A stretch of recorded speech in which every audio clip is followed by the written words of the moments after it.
Hello, I'm Doug Sullivan, president of the Arab Gulf States Institute in Washington. We have collected AGSIW scholars to give you a video preview of the issues that we believe will drive the events in the Gulf and the Middle East in 2021. 2021 will be all about economic recovery in Gulf Arab states. When, where, and how economic recovery processes unfold remain open questions. There are a number of ways that we can think about this topic. One takes place on a local level. What are the economic policies and mechanisms that will be used to shore up government finances and boost economies? We can expect that there will be new taxes and fees, also subsidy reductions, and these will take place alongside continuing stimulus efforts. How these initiatives unfold will certainly have an economic impact, but they will also have political ramifications for citizens and residents across the region. There's also an international dimension to economic recovery, and I will be closely following how international partnerships are playing a role in recovery efforts. We have ongoing Gulf reconciliation efforts, and I suspect that this will signal a return to a more familiar form of economic engagement across the region. There are also new commercial opportunities associated with normalization agreements with Israel. And the new administration here in Washington is also likely to impact how American firms operate in the Gulf. China is an important player in Gulf economies. In previous economic crises, China has been a key economic actor, and I suspect that this will very much be the case over the coming months and years ahead. One of the main topics I will follow in 2021 is the evolution of Gulf security after two major developments that occurred in 2020. The first one is the redefinition of what national security means.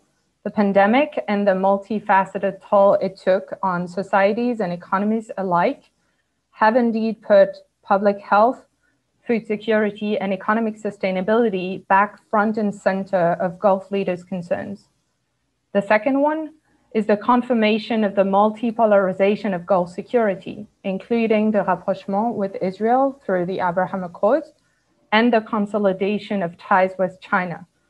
As it turns out, there is partial convergence of these two trends, as illustrated by UAE initiatives with Israel related to agricultural technology, for instance, and its cooperation with China throughout its pandemic response. 2021 is going to be a year of cautious but significant rearrangement in the Middle Eastern strategic landscape, and it probably centered more on diplomatic jockeying for position than anything else. The wars in Syria, Libya, and Yemen appear largely stalemated in their current positions, and in all three cases, the political and diplomatic register is increasingly replacing fighting on the ground that many countries in the region, including Gulf countries, have been involved in through proxy. The Middle East also continues to be an epicenter of the rise of a multipolar world with new regional powers, most obviously Turkey, but others, and global powers like Russia and China asserting new levels of influence, particularly as the role of the United States continues to diminish. In that context, countries, both large and small, are compelled to try to diversify their alliances and their options to defend their interests. So this trend emerged in earnest in the second half of last year, 2020. Examples include the spate of Arab and Gulf normalizations with Israel, the resolution of the Qatar boycott, which actually happened in the very beginning of 2021, the consolidation of the Eastern Mediterranean alliance against Turkey involving natural gas-related disputes, and efforts to reduce tensions between Iran and the UAE, and also between Saudi Arabia and Turkey, both of which are tenuous, but they're very interesting. Given the extent of the coronavirus pandemic in the US, the need to distribute vaccines to 330 million Americans, the priority to jumpstart the economy, and the necessity of dealing with the deep political divides within American society, President Biden will first and foremost concentrate on domestic issues. When he does look to foreign policy, Biden will seek to return to a more traditional path. His priorities will be to restore relationships with America's allies in Europe and Asia, and to begin to deal with the implications of a rising China. The Middle East and the Gulf will be pretty far down on his list of priorities. The one exception is Iran, where Biden will likely seek to return to the Joint Comprehensive Plan of Action, the Iran nuclear deal, on the basis of compliance for compliance. He will also face pressure to curb other dangerous aspects of Iranian policy, especially missiles and support for proxy forces. In 2020, the Islamic Republic managed not only to survive the economic sanctions regime of the Trump administration against Iran, which in reality was economic warfare, but also the pandemic.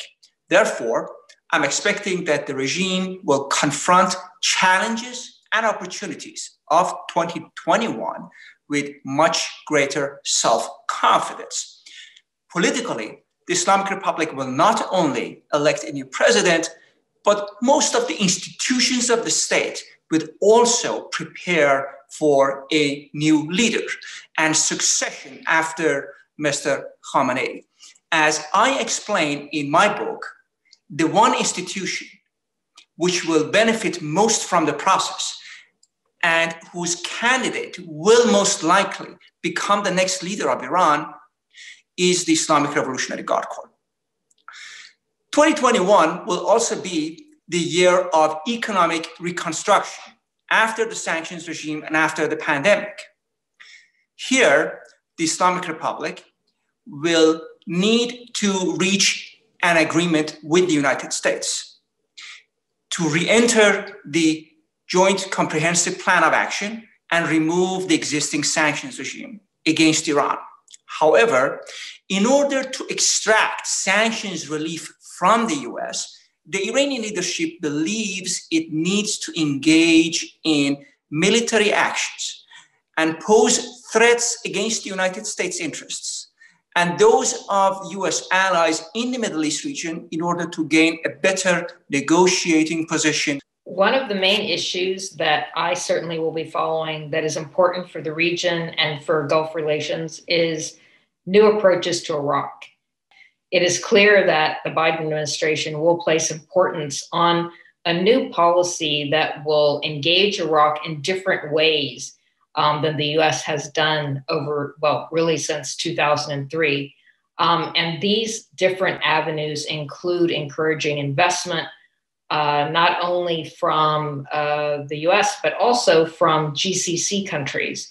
And this is a different kind of policy approach to Iraq that will help Iraq develop politically, it will help Iraq develop economically, and actually it will also be a counterweight to Iran's influence in Iraq. In 2020, I spent a lot of time looking at leadership transitions. And of course, it was a big year for succession and these shifts in leadership. We had the death of Sultan Qaboos, the founder of the modern Omani state, of Sabah al-Ahmed al-Sabah, a pivotal figure in Gulf diplomacy. And there was also Khalifa bin Salman passed away. He's the prime minister of Bahrain, and in fact was the longest standing prime minister in the world. So I think this year I'm going to continue to look at these changes then and to really think about the new leaders and to see what they're doing, how they're basically working out the relations with others within the ruling families and how they're reestablishing or perhaps changing relations with the broader public. We can see in Oman, for in fact, a question about whether Sultan Haytham, the new sultan, is going to be establishing now a position for a crown prince and perhaps appointing his son. Big changes too, and perhaps maybe how he's going to be reintegrating in the Council of Oman and decision-making in a larger way, perhaps. In Kuwait, I mean, will this older leadership find a way to really connect with the younger population and to productively work with the parliament in Kuwait? And in Bahrain, perhaps now that the crown prince has taken over the prime minister position, will he be reaching out and trying to establish kind of new tone or relations with the Shia community that still felt a bit excluded since 2011? And of course, looming over all of this will be the big succession in Saudi Arabia. when the crown prince, may be taking over sometime soon. And of course, the model that he's really established of this strong nationalism backed by a sort of populist appeal to the public. Thank you all for listening to our thoughts on the big issues of 2021 for the Gulf and the Middle East.